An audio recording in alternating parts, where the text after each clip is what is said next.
Hello बच्चों, मैं doctor Savita Kishore, associate professor political science, LBS government college से बोल रही हूँ। आप सभी का बहुत बहुत स्वागत है।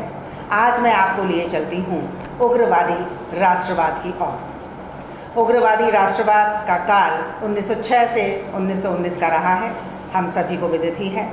उग्रवादी राष्ट्रवाद के कुछ प्रमुख कारण मैं आपके समक्ष रख रही हूँ।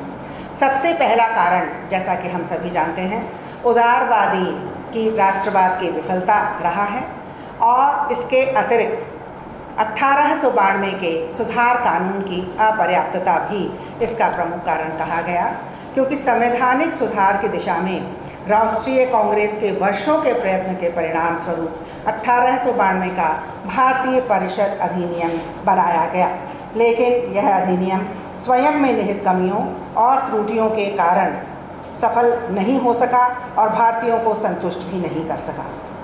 इसके अतिरिक्त धार्मिक पुनरुत्थानवाद और सांस्कृतिक नवजागरण भी इसका प्रमुख कारण रहा है।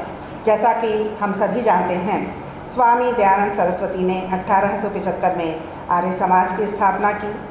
राजा राम मोहन रॉय ने 1828 में ब्रह्म समाज की स्थापना की और स्वामी विवेकानंद ने शिकागो सर्वधर्म सम्मेलन में हिंदू धर्म की दुंदुभी बजा दी। इनके परिणाम स्वरूप धार्मिक पुनरुत्थानवाद और सांस्कृतिक नवजागरण की नींव रखी गई।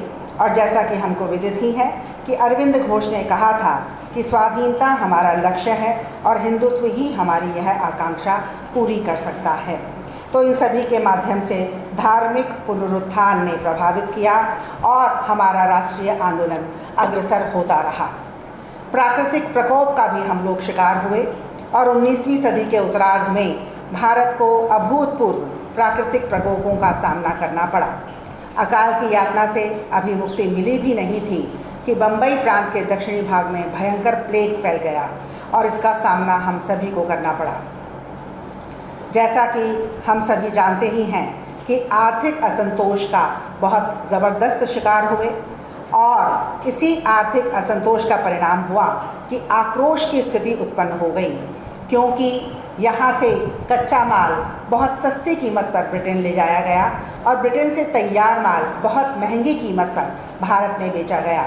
और इसका परिणाम यह रहा कि आर्थिक दृष्टि से असंतोष की स्थितियां उत्पन्न हो गईं और उससे आक्रोश उत्पन्न हुआ और यही उग्रवादी राष्ट्रवाद के कारणों में प्रमुख रहा है।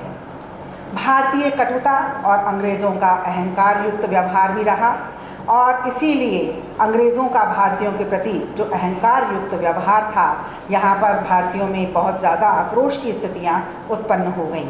और यह भी सही है कि विदेशों में भारतीयों के साथ जो दुर्व्यवहार हुआ, यह भी एक तरह से आक्रोश उत्पन्न करने वाला ही था, क्योंकि हम लोग सभी जानते हैं कि विदेशों में भारतीयों के साथ दुर्व्यवहार एक प्रकार से असंतोष का कारण कहा गया, क्योंकि इस दुर्व्यवहार के कारण 1903 में दक्षिणी अफ्रीका से लौटकर B.S. मुंजे ने दुखपूर्वक कहा था कि हमारे शासक इस बात पर विश्वास नहीं करते कि हम भी मनुष्य हैं।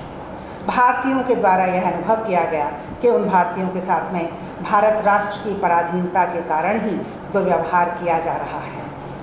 पश्चिम के क्रांतिकारी विचारों का भी प्रभाव पड़ा। जैसा कि हम लोग सभी जानते हैं कि भारतीयों ने अंग्रेज़ी भाषा और पाश्चात्य शिक्षा पद्धति के माध्यम से वॉशिंगटन के स्वतंत्रता के लिए प्रेरित करने वाले भाषण पढ़े और अमेरिका का स्वतंत्रता युद्ध, आयरलैंड का संघर्ष, इंग्लैंड की गौरवपूर्ण क्रांति, इन सभी का इतिहास पढ़ा तो वे स्वतंत्रता की ओर बढ़े और उनके द्वारा उग्र राष्ट्रीयता का मार्ग अपना लिया गया। इसके अतिरिक्त हम सभी जानते हैं कि बाल लाल पाल का नेतृत्व जो है वह भी प्रमुख रहा है।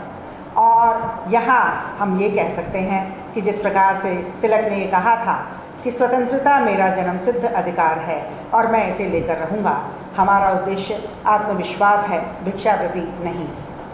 और लाला लाजपत राय ने भी अपनी सशक्त वाणी में कहा कि अंग्रेज़ भिखारी से सबसे अधिक घृणा करते हैं और मैं सोचता हूँ कि भिखारी घृणा का पात्र है और भी हमारा यही कर्तव्य है कि हम सिद्ध कर दें कि हम भिखारी नहीं।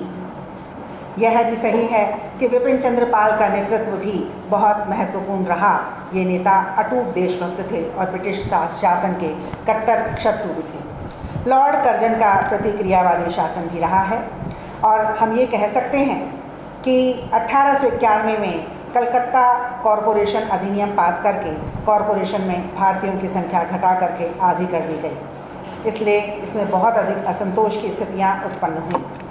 और जैसा कि हम लोग जानते हैं कि पश्चिम के क्रांतिकारी विचारों के प्रभाव के साथ साथ भारत के बाहर होने वाले परिवर्तन भी प्रमुख रहे हैं।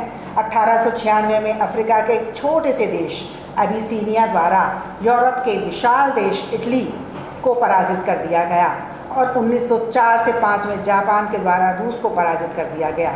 ये इस प्रकार की असंभव समझी जाने वाली घटनाएं थीं जिन्होंने भारतीयों में यह विचार उत्पन्न किया कि ब्रिटेन के विरुद्ध भी स्वाधीनता के संघर्ष में हमें सफलता अवश्य मिल सकती है।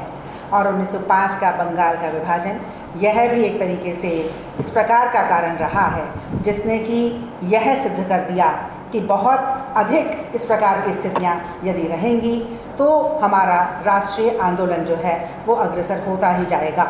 लॉर्ड कर्जन का मूर्खतापूर्ण कार्य था 16 अक्टूबर 1905 को किया गया बंगाल का विभाजन, और यह विभाजन फूट डालो और शासन करो की नीति के अनुरूप ही किया गया था। अतः उपर्युक्त सभी कारणों के परिणाम स्वरूप भारत में उग्र राष्ट्रवाद और कांग्रेस के उग्र राष्ट्रवादी पक्ष का उदय होना नितांत ही स्वाभाविक था।